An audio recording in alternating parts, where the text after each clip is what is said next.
So we've got our patty done. What I'm going to use is I'm going to use some Tabasco sauce. This stuff, it's not the normal Tabasco sauce, it's called sweet and spicy sauce.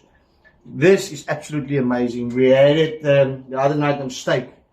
It's not hot at all, but it is freaking amazing. So I'm going to put some of this sauce on.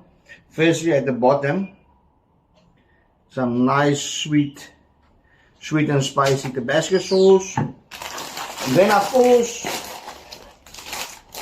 some fresh lettuce.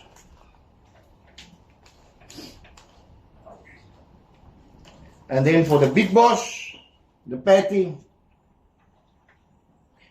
Yo, actually it is nice and sweet. I tasted my fingers now. And tastes very nice. But it's hot. And then some more Tabasco sweet and spicy sauce. Couple of pieces of tomato. Your top bun. And there you go. There is your Reaper burger. Me and Hailey, we're gonna cut it in half, and I wanna see what Hailey thinks of the Carolina Reaper burger.